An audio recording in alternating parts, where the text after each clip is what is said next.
Hello, welcome back to the channel. Welcome back to a brand new video. This time on the Magic Roundabout, we've got the Corgi Golden Hawk. I think it's Corgi, isn't it? Yeah, Corgi Golden Hawk. But this time, this is going to be for the Paint It Pink challenge on YouTube. So I'm doing this one. I think it's October the 17th. So this is going to be the Paint It Pink. So I'm doing this one pink. Okay. I think it looked pretty smart in pink as well, actually, to be honest with you. So I've had this kicking around for a while. So we'll give it a go. So we'll get off the bench and have a look at it. And I'd just like to say thank you to all my subscribers, old ones and new ones. And thanks very much for your support. It's very encouraging. Great stuff. Thank you very much. Okay, let's get this off the Magic Roundabout and have a good look at it. Strip down. I've done the rivets on there. There's only 3. Standard. So, take off the base. Look at this suspension on here. The axles are actually in this block here. So even if you pull that suspension out, the wire suspension, you can't get them out unless you pull the wheels off. I don't really want to pull the wheels off. I don't think it's necessary. But we will take the tyres off. We'll whip these tyres off here. Now, these will be fine in the caustic soda. Them wheels will polish up. Alright, I don't really want to go. I mean, you can get these off if you lever them out with a screwdriver. You can pull them off if you want to, but I'm not going to go to all that. I don't really think it's necessary. There you go, 4 tyres. So that's it. Corgi Studebaker Golden Hawk. So that's the base. Standard vac form interior. Nothing really special about that. There was a rivet to hold the windscreen in. I've drilled that out just for ease of there. It's got some damage to it. Luckily, not the screen, front or back. It's badly scratched, as you can see. But we'll sand that out with sanding sticks. But there is a slight crack creeping from the middle. I don't know if you can see that. One from that direction, one from that direction, and one coming down there. So we're going to be very careful when we sand this that we don't drag them cracks down. I mean, that's awful close to the edge of there. That one there. So we're very careful.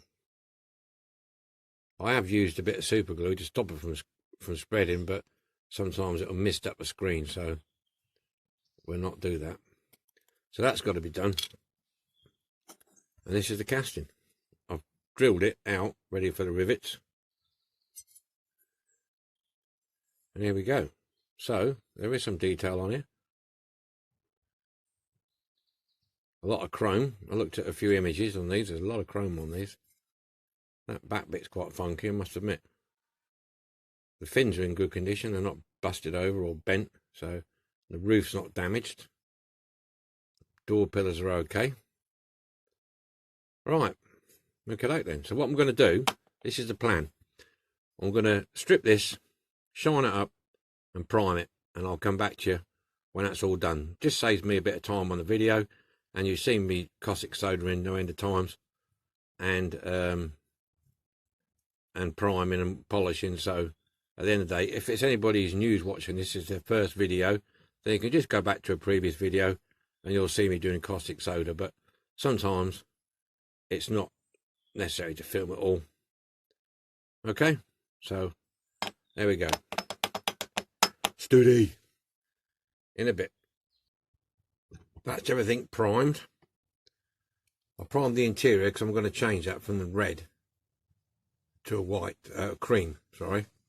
So I've done that.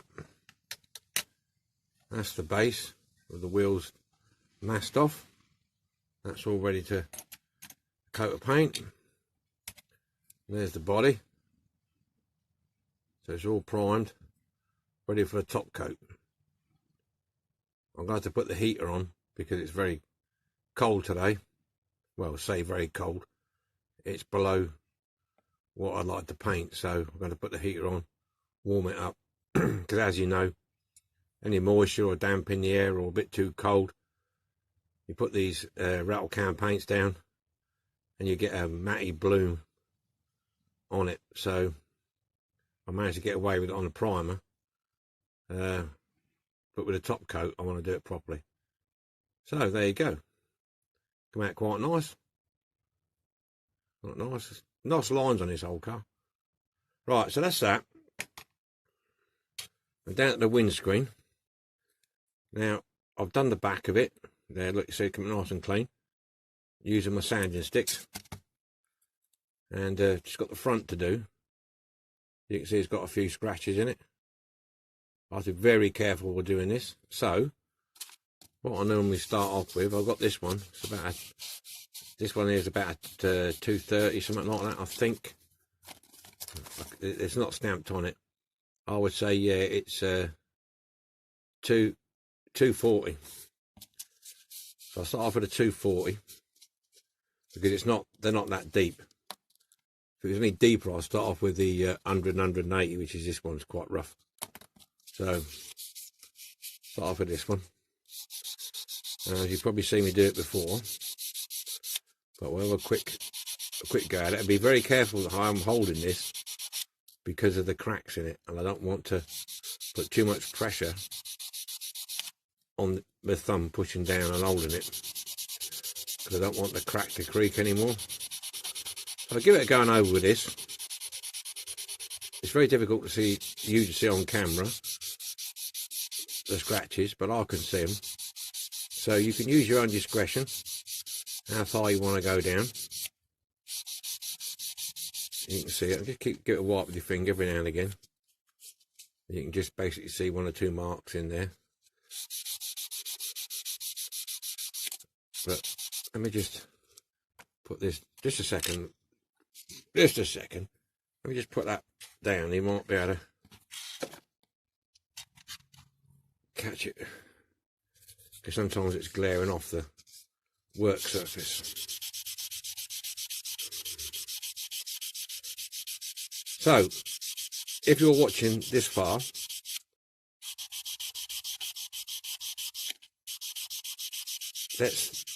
I'm thinking about doing a series, not so much a tutorial, but a how-to for basically aimed at the beginners market, people who've never ever done one before, who'd like to have a go. And I'm thinking of running through, see, that's got most of the deep scratches out of there, look. I'm thinking about running through right from buying off social media, eBay, right through to tools, what you'll need. Basic tools. I'm talking about somebody who doesn't want to lay out a lot of money, somebody who's just started in a hobby. I'm thinking of doing a series of that. So what do you think? Let me know in the comments below if you think that would be a good idea. I mean, I know a lot of you already do this, but don't do it on video and don't show it, which is fine. I've got a problem with that. But there are some people out there who are just cruising through, think, yeah, I'd like to do something like that. And but don't. It's very difficult when I'm rambling a bit here, but it's very difficult for somebody who's new into the hobby, who look at all these videos of people restoring cars and bits and pieces, and I think, yeah, I could love to do that. But when they actually do it, they're not happy with what they've done, because maybe they haven't sort of, there's not enough detail, if you understand what I mean. I'm not making myself very clear, I'm sorry about that. But there's new people into the hobby, like when I first started. You see somebody drilling out and you see somebody doing the paint and think, oh yeah, I can do that. But a lot of people haven't got the money to have the proper tool equipment, like airbrushes. They don't know what to buy, where to buy it, or even how to use it.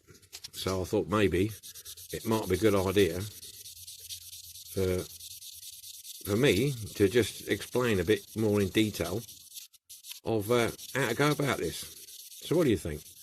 I know I've just sounded like I ain't got a clue what I'm talking about, but I don't have a script and I'm just sitting there doing this, thinking about stuff, and it's just off the top of my head.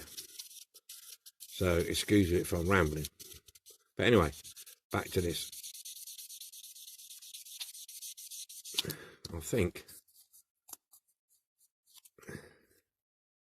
that's coming up now, look. You just see that. Most of the scratches, one or two small ones in there, but nothing much. So I've gone with these two. Now this one is the buffer.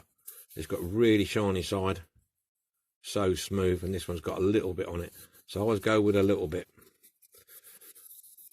just to give it a bit of help.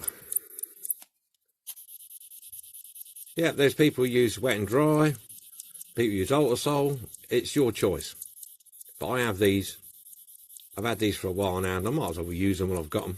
I have got wet and dry, but these are to hand, and I like to use these because they're sponges and they're quite soft.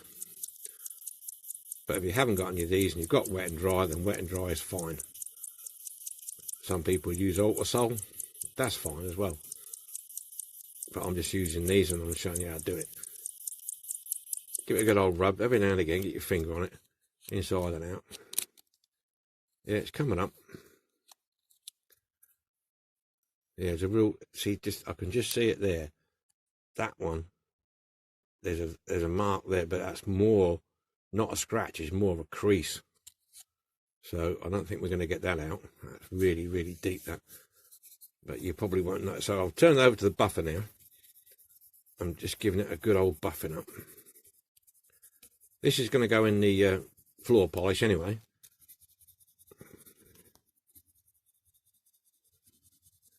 And the buffing up is nice. Just go over it. Give it a shine up.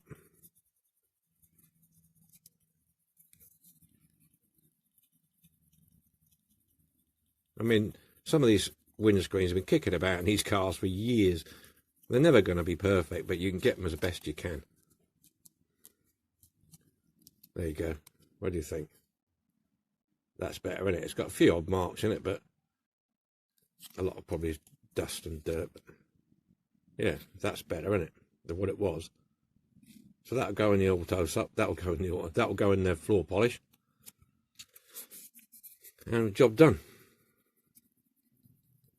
Give it a bit more of a shine up. So that's just a little bit extra on the video there, look, to show you. It's not, the outside's a lot easier to do than the inside, believe me, it really is, because the insides can be a pain. Normally the insides don't get a lot of damage. That's buffed up all right, that, isn't it? Yeah, the inside's normally all right, because I wash these in soap and water anyway. So I'm going to carry on and do the two sides, and then that's that done. Okay? Okay then. What I've done with this one, I painted the I painted the roof white, and these inserts are white, and the rest will be all pink. So I've made a start, put a bit of masking and tape in there. Okay, just use the thin stuff, put it in. I mean, it's going to be difficult for me to show you because I need to put my glasses and stuff on and to see what I'm doing. But basically I usually put it somewhere near.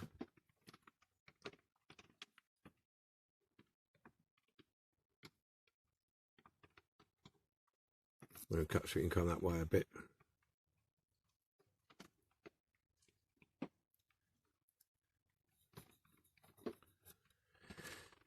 And then I get a toothpick without the tape on it. Oh, I always have them stuck to your bloody finger. There you go. And just run that along the edges. You want to get in as best you can. Well, I'll call them toothpicks, but they're really cocktail sticks. But tell you what, I don't make them as good as I used to. I know it sounds silly for a cocktail stick, but they're bloody ends of them are rubbish. They break off ever so quick. So just follow your line through like that. Yeah. Trying to get as close to the edge and as tight to the edge as you can.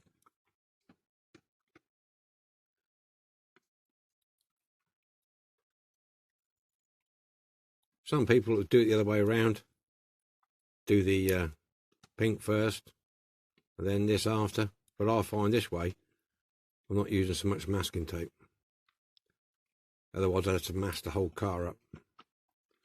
Okay. Now I need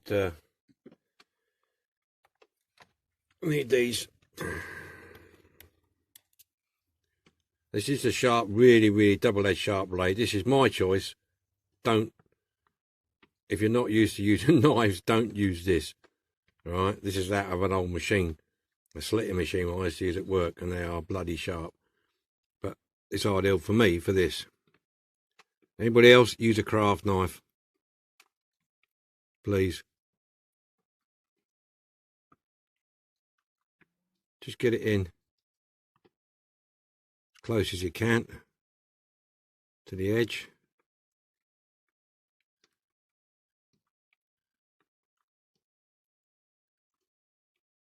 And it will take the edge of your blade off virtually straight away.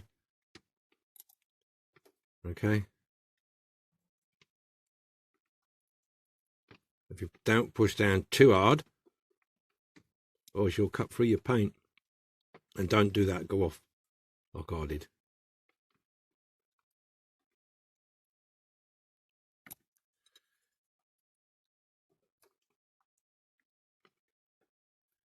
Turn that round.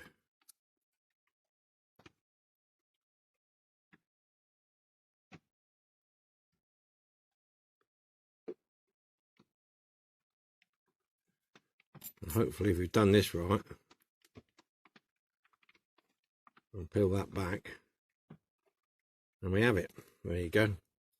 Flatten that out again. Rubber dub dub.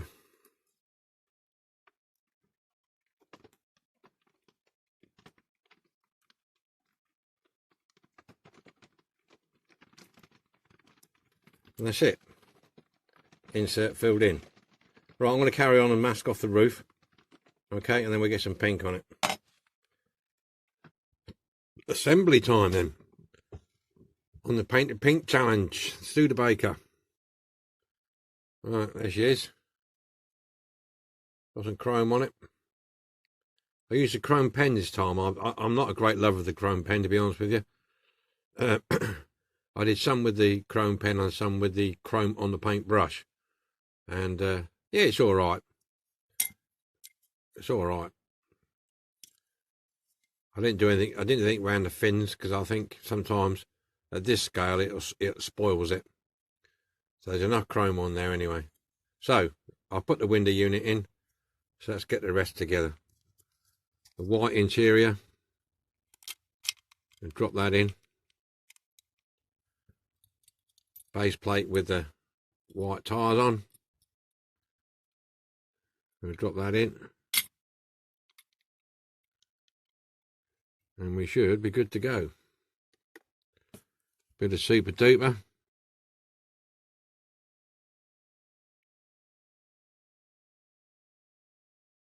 One minute, I've got to cut the end off.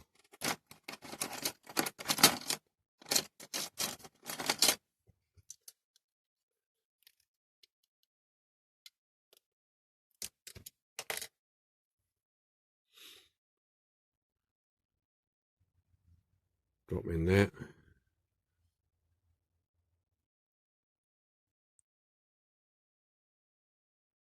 Drop in there.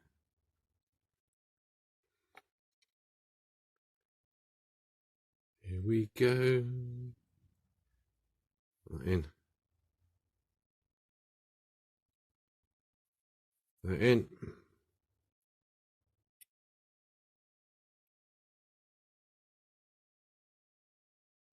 That in. That's it, fellas.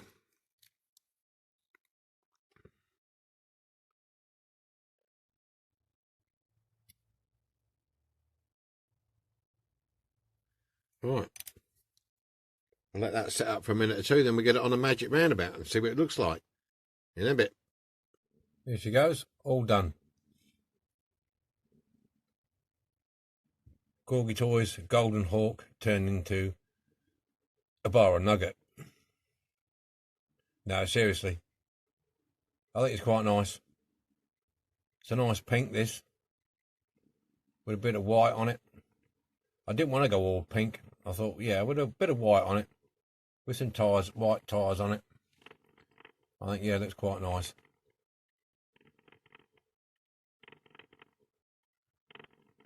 Yeah.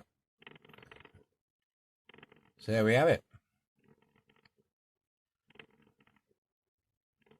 Cancer Awareness Paint It Pink Challenge. Thank you very much to the Three Blind Mice for hosting this.